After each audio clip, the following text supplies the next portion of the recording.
हमारे सांसद विधायक कोई सुध नहीं लेते और उसके विपरीत हमारे विधायक कहते हैं यह समाज सेवियों का धंधा है की बात को रखने के लिए कि जो समस्याओं का समाधान आज तक जो सांसद जी को दिखाई नहीं दिया ग्राउंड में, क्योंकि वो आते ही नहीं है, शादी फंक्शनों में आते हैं या पार्टियों में आते हैं, उसके अलावा तो उन्हें कभी सड़क में भी नहीं आए कि वो सांसद जी कुछ भी कर सकते हैं। ये जो मुद्दे आपने बताए हैं ये बहुत सिंपल मुद्दे हैं। सांसद जी सांसद जी क्यों नहीं कर पाए? आप सांसद जी क्यों नहीं कर पाए? वो मैनेजर करते हैं पहली बात, क्योंकि वो बहुत बड़ा इल्जाम लगा रहे हैं। ये ब्रेकिंग न्यूज है कि सांसद जी डरते हैं। 100% सांसद जी डरते हैं, 100% डरते हैं। तीसरे स्थान पे आएंगे क्या? क्योंकि बहुजन समाज पार्टी मैं तो ये बोलता हूँ, मैं तो प्रथम स्थान में हूँ, क्योंकि मैं बाहर के मुद्दों को रखता हूँ, लोगों के मुद्दों को रखता हूँ, नागरिकों के मुद्दों को रखता हूँ, गाँवों के मुद्दों को रखता हूँ, तो मेरे को प्रथम स्थान में ही आना चाहिए।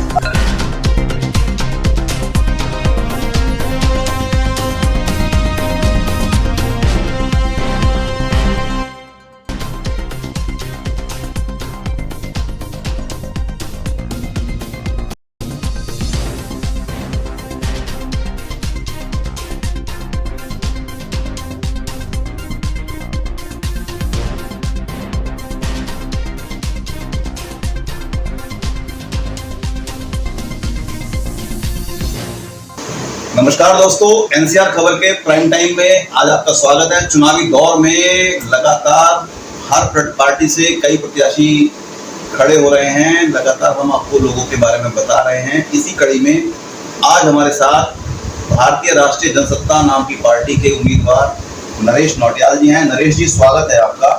नमस्कार। नरेश जी, सबसे पहला मेरा सवाल ये है कि ये नरेश नौटियाल कौन है जो अचानक हमारे सामने आ? नरेश नौटियाल एक बिजनेसमैन है, एक समाजसेवी है और एक घर खरीदार जो दिल्ली से 2018 में greater Noida west Himalaya brand society में आया है।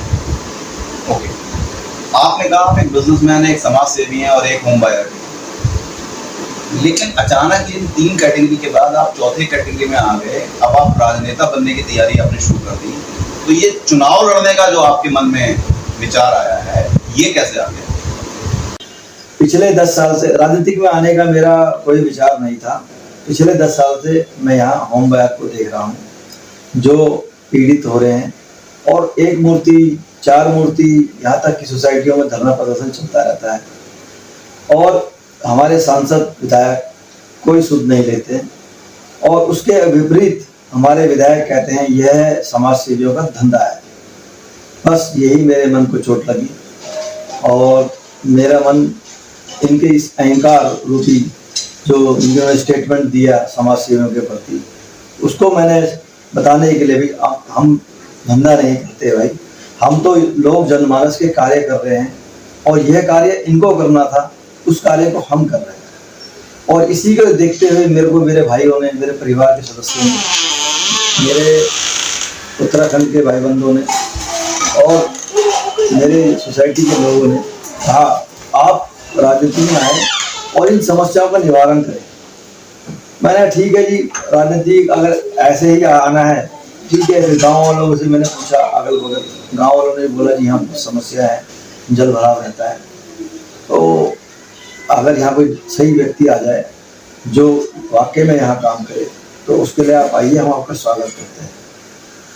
फिर मुझे लगा कि आना चाहिए राजनीति में, और फिर यहाँ से हमारे भाई खड़े हो रहे थे दूसरे, पता नहीं ऐसा क्या रहा कि उन्होंने अपना नाम वापस ले लिया।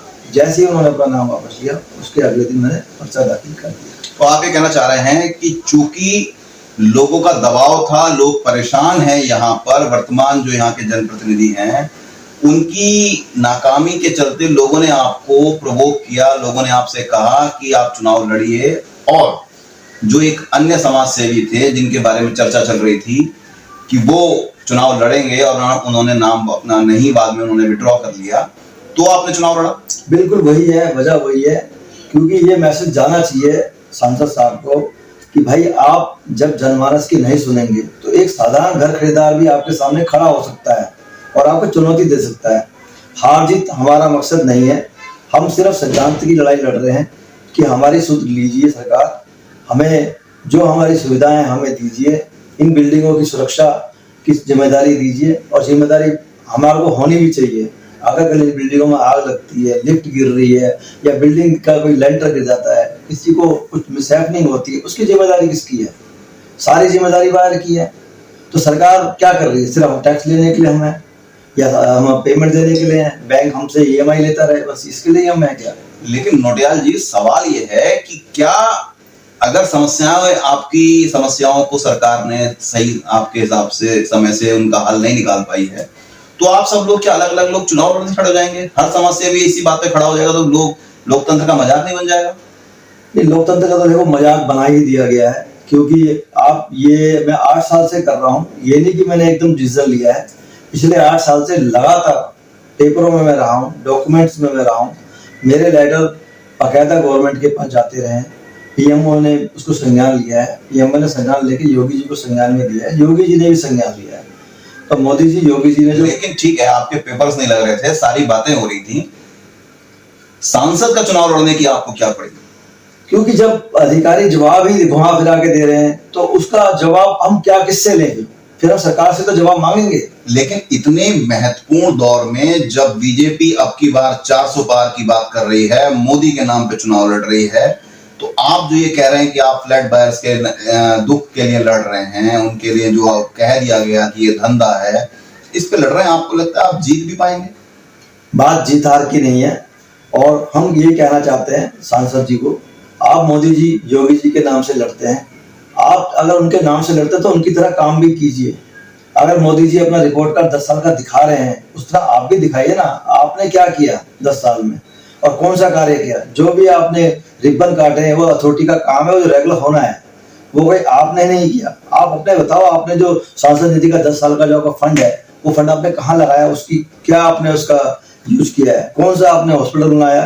क्या आपने मेट्रो लिया है? क्या बस सुविधा दे दी? यहाँ क्या किया है आपने? यहाँ सिर्फ इलेक्शन लड़ने के टाइम आप आ जाते हैं, अपनी हॉस्पिटल आप खड़े कर देते हैं, 1 हॉस्पिटल 2 हॉस्पिटल, आप हॉस्पिटलों का अंबार लगा रहे हैं। ये कहाँ तक जाएगा? ये जो आप आरोप लगा रहे हैं वो उनपे व्यक्तिगत आरोप है। एक सांसद के तौर पे उनकी जिम्मेदारियां अलग हो सकती हैं, एक व्यापारी के तौर पे उनकी जिम्मेदारियां अपनी अलग हैं।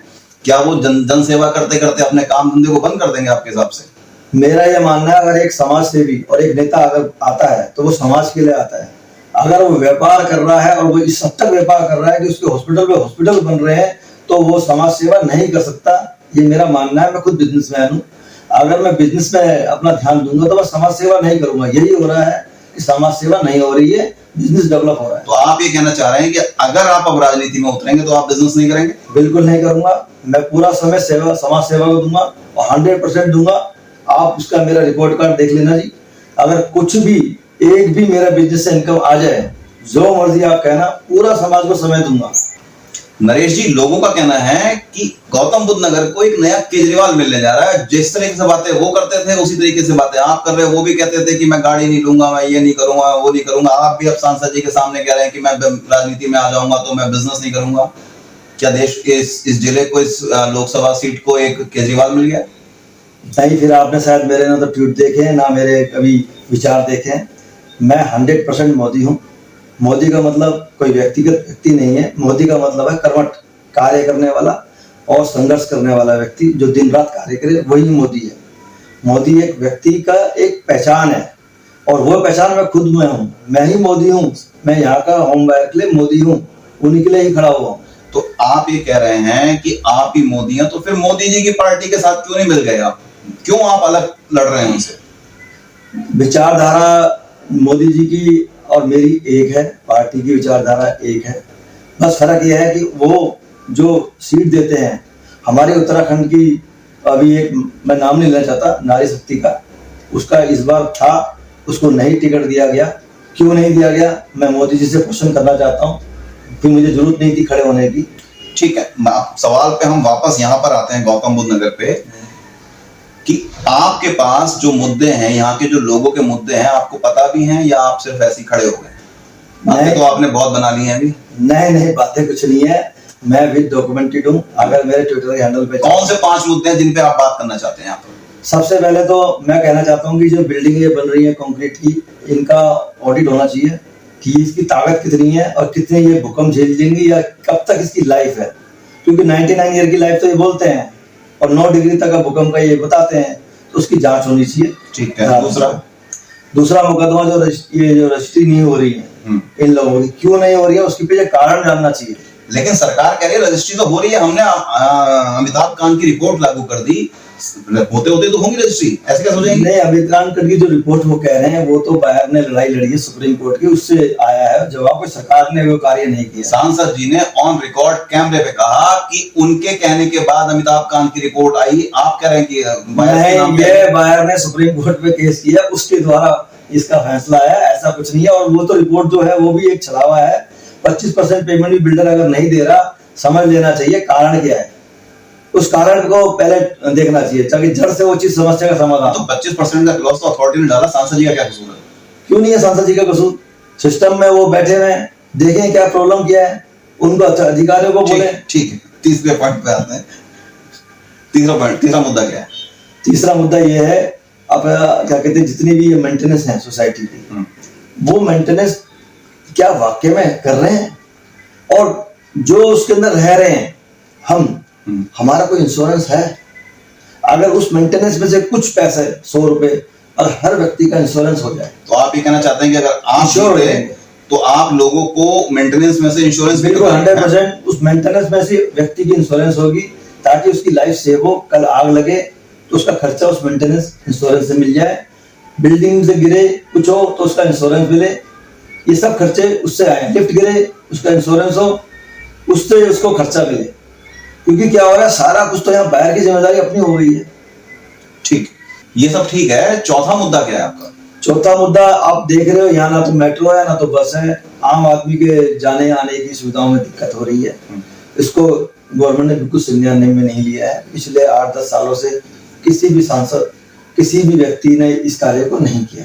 लेकिन सांसद जी ने बीते दिनों बयान दिया था कि उन्होंने हरदीपपुरी से मिलकर मेट्रो को जल्दी से जल्दी पास कराने की बात की है। उसके लिए वो यहाँ के कुछ समाज सेवियों को भी ले गए थे, और उसके बाद एनएमआरसी के जो चेयरमैन हैं और जो नोएडा अथॉरिटी के सीईओ भी हैं लोकेश हैं, उन्होंने बाकायदा इसके लिए प्रपोजल भेज दिया सरकार को। तो इसमें आप क्या करोगे? वो तो हो ही जाएगा। नहीं हो क्या जाएगा जी, जो उसका रूट था मेट्रो का तो सीधा आ रहा था। सांसद जी ने अपने हॉस्पिटल के आगे इल्जाम वाला चीज है, मैं इल्जाम नहीं लगा रहा। ये गलत। उससे क्या है कि हमारा समय खराब हुआ है मेट्रो के आने का। जो मेट्रो 14, 15, 16 साल में 16 में आ जानी चाहिए थी, वो 25-26 की बात आएगी। इसमें गलती किसकी है? सांसद जी की है। इसमें आम जनमानस क्या करेगा? नहीं तो अब तो वो प्रोसेस हो गया ना, तो उसमें तो वो कहाँ हुआ प्रोसेस? हर चुनाव में होता है। पिछले चुनाव में प्रोसेस हो गया था, पिछले सीधा आ चुकी थी मेट्रो, कागजों में मेट्रो चल रही थी, आज भी कागजों में चल रही है, अगले साल फिर चलेगी 5 साल, एक और मेट्रो आ जाएगी अगले साल। ओके, आप जो है कटाक्ष कर रहे हैं। कटाक्ष नहीं कर रहा, ये रियलिटी है। कागजों के आप चेक कर लीजिए, पिछले 5 साल के चुनाव को देख लीजिए, आप 15 साल के सांसद जी के चुनाव देख लीजिए, जिसमें 10 साल वो सांसद है, 5 साल विधायक है। यही मेट्रो का उन्होंने बात करी है, बसों की बात करी है, कहाँ है बसें, कहाँ है मेट्रो? ठीक है, अब बात करते हैं 5वें मुद्दे की। 5वां मुद्दा क्या है आपका? 5वां मुद्दा सबसे बड़ा मेरा मुद्दा है स्कूल बनाना, हॉस्पिटल बनाना, स्कूलों की जो फीसें बढ़ रही हैं जी, उस पर कंट्रोल करना, और बच्चों के जो बैग हैं स्कूल के, यानी किताबें जो मन चाहे। जी, आप एक सांसद बनोगे, सरकार नहीं बन जाओगे, तो ऐसी बातें करो ना जो करवा सको। नहीं, ये सांसद करा सकता है। कैसे करा देगा सांसद? ये तो भैया तय कर सकता है कि स्कूल इससे ज्यादा ना तो फीस ले सकता है, ना इससे ज्यादा किताबों के पैसे ले सकता है। बाद में आप केजरीवाल की तरह कह दोगे मेरे पास केजरीवाल नहीं है, मेरे पास ये नहीं है, मैं ये नहीं कर पाया। एनसीईआरटी की मुझे मुख्यमंत्री और राज्यपाल काम नहीं करने दे रहा। नहीं आसू जी, वो तो जो मर्जी बोलो, एनसीईआरटी की बुक की एक ही कीमत होती है, पूरी इंडिया में एक कीमत है। एनसीईआरटी की बुक लागू कीजिए, जो गवर्नमेंट ने बोला है, मोदी जी ने भी इसी को बोला है, एनसीईआरटी की बुक लाने के लिए। क्यों नहीं लाई जा रही? ठीक है। और उसके बाद आपका जितने ये जानवर से, आवारा जानवर, इन पे कंट्रोल करना। जो समस्याएं आ रही हैं, कुत्तों की समस्या आ रही हैं, अब उनको कैसे कंट्रोल किया जाए? उनके लिए कुत्तों के लिए आप क्या करना चाहोगे? ऐसा आपने बात कुत्तों के लिए और जानवरों के लिए सेंटर होम बनाया जाए। गवर्नमेंट के पास जमीन की कोई कमी नहीं है, उनके लिए सेंटर होम बनाया जाए, या कोई जो जंगल हम बनाते हैं सफारी बनाते हैं। कुत्तों के लिए आपको किससे लड़ना पड़ेगा? आप लड़ना पड़ेगा मेनका गांधी से। लड़ लेंगे जी, कोई कैसे लड़ लोगे आप?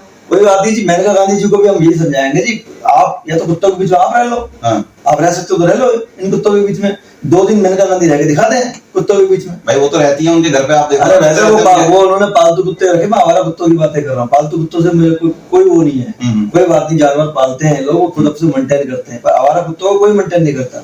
गर्मी की वजह से उनको कभी गुस्सा आता है, उससे वो काट भी लेते हैं, तो उनकी गलती नहीं है, गलती हमारी भी है कि हम उनको देखते नहीं है, उनकी व्यवस्थाओं को देखते, उनके खाने पीने की व्यवस्था। आपका कहना है कि अगर शेल्टर होम बना दिया है और आवारा कुत्तों को वहां छोड़ दिया जाए तो आपकी समस्या का समाधान हो जाएगा, राइट? 100% हो जाएगा। ठीक है, चलिए, ये तो आपके 5 मुद्दे हो गए। अब बात आते हैं इस बात पे कि ये जो आप चुनाव में खड़े हो गए हैं, आपको वोट कितने मिलेंगे, आप जीतोगे कितने या कितने वोट पाओगे, ये तो बात की बातें हैं, मुद्दों की तो मैंने आपको पहले ही बोला है, ये जो मैं चुनाव लड़ने आया हूँ, ये कोई जीत हार के लिए नहीं आया हूँ। फिर किस लिए आया? मैं आया हूँ होम बायर की बात को रखने के लिए, कि जो समस्याओं का समाधान आज तक जो सांसद जी को दिखाई नहीं दिया ग्राउंड में, क्योंकि वो आते ही नहीं है, शादी फंक्शनों में आते हैं या पार्टियों में आते हैं, उसके अलावा तो उन्हें कभी सड़क में भी नहीं आए कि हुआ क्या है। उनको दिखाने के लिए कि भाई ये आप गलत कर रहे हैं, इस कार्य को सही से कीजिए, नहीं तो एक साधारण घर खरीदार भी आपके सामने खड़ा होगा और जीत के दिखा सकता है, कि जीत भी सकता है। अगर सांसद जी अभी भी अहंकार में कि वो जीत रहे हैं, मैं आपको बता रहा हूँ, हो सकता है वो सांसद जी हार जाए, ये मैं कंफर्म कर रहा हूँ। ये आप जो है ना, मुझे लगता है ज्यादा बोल रहे हैं कि सांसद जी हार जाए, वो 5 लाख वोटों से जीतने की बात कर रहे हैं नोटियाल जी, आप बातें कर रहे हैं, मैं कह रहा हूँ आप 5 लाख वोट ले आइए। मैं कह रहा हूँ, मैं अगर 1 वोट भी लाता हूँ अपना, तो मैं जीत रहा हूँ। क्यों? तो मैं जीत ही तो रहा हूँ, कैसे जीत रहे हैं? एक साधारण घर खरीदार अगर सांसद जी के सामने आके चैलेंज कर रहा है, वो जीत ही है, उसकी जीत है, और क्या चाहिए किसी को।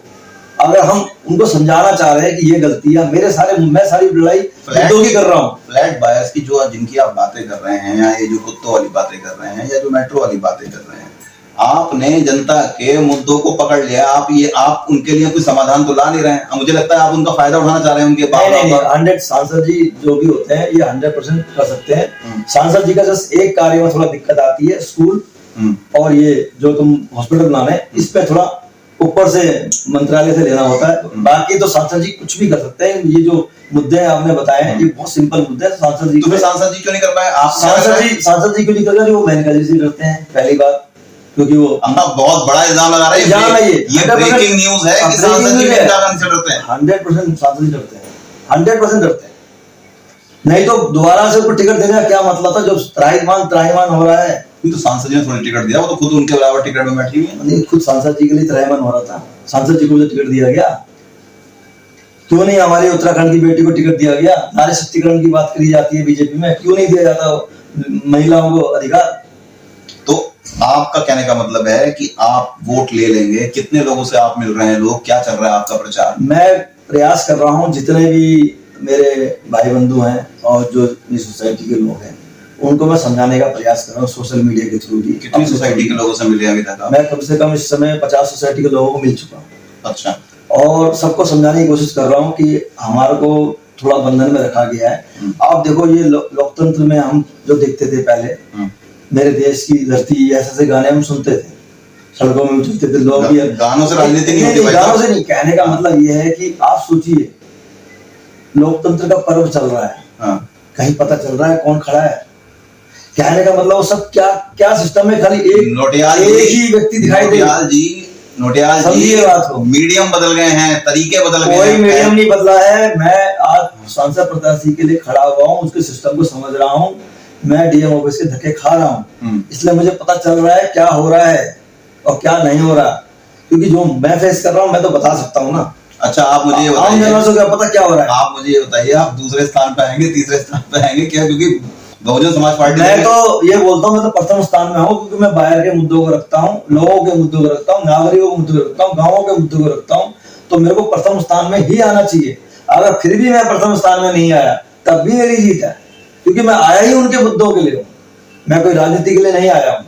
और चाहे मुझे आप कुछ भी बोलो, मैं अपने आप को मोदी ही मानता हूँ, वही मेरा जज्बा है, वही मेरी सोच है। तो अगर आप जीत गए तो चलो मैं अलग सवाल पूछेंगे इंटरव्यू के बाद, लेकिन अगर आप नहीं जीत पाए, तब आप समाज के लिए क्या करेंगे? कहीं घर में तो नहीं जाके बैठ जाएंगे जैसे नॉर्मली लोग बैठ जाते हैं? नहीं नहीं, ऐसा कुछ नहीं है। मैं पिछले 8-10 साल से वैसे भी समाज के लिए जा रहा हूँ।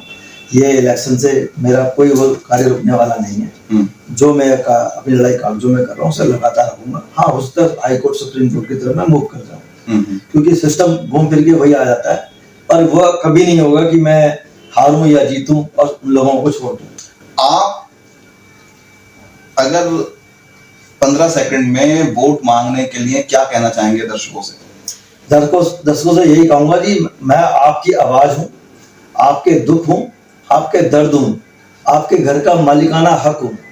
अब आपको सोचना है, आपके घर में की रजिस्ट्री होगी या नहीं होगी, मेट्रो आएगी नहीं आएगी, बस मिलेगी नहीं मिलेगी, गाँवों में जो जल भराव हो रहा है वो ठीक होगा या नहीं होगा, इन सब की सुविधाएं कराने का प्रयास करूंगा। मतलब आप लोगों को इमोशनल ब्लैकमेल करके ही वोट मांग रहे हैं? कोई इमोशनल ब्लैकमेल नहीं है जी। मेरा पूरा ट्विटर हैंडल चेक कर लीजिए। मैं हमेशा वही काम करता हूँ जो समाज के हितों में रहता है। थोड़ा क्रांतिकारी मेरा तरीका है, बोलने का तरीका थोड़ा मेरा बोल्ड है। उससे लगता होगा लोगों को मैं अग्रेसिव हूँ, लेकिन बोलने के साथ साथ करने का तरीका भी तो बोल्ड होना चाहिए, क्रांतिकारी होना चाहिए। सबको बाद में ऐसा ना लगे ना कि जो दिल्ली वालों का हो यहाँ। नहीं, सबको पता है नोटियाल जी जो काम करते हैं उसमें पीछे पड़ जाते हैं उसके, और उस काम को अंजाम तो देते हैं। ठीक, तो ये है हमारे साथ नरेश नौटियाल जी, जो लगातार ये दावा कर रहे हैं कि वो राजनीति में लोगों की समस्याओं के लिए को देख कर आए हैं, उनका कोई अपना पर्सनल इंटरेस्ट नहीं है। और जीतने का तो पता नहीं, कह रहे हैं हारने के बाद भी वो लोगों के साथ रहेंगे। अगर जीत गए तो फिर हम इनसे दोबारा प्रश्न करेंगे कि ये क्या करेंगे, कैसे करेंगे। नरेश जी, आपका जो भी आप लड़ाई लड़ रहे हैं, आपको उसमें जीत मिले, इस बात की शुभकामनाओं के साथ आज इस इंटरव्यू को यहीं समाप्त करते हैं। अगर आप जीते तो निश्चित तौर पे आपसे दोबारा एक एनकाउंटर मैं करूंगा, और अगर आप नहीं जीत पाए तो भी एक इंटरव्यू दोबारा करूंगा कि अब आप क्या करोगे। आपका बहुत बहुत धन्यवाद, आज आप हमारे शो में आए।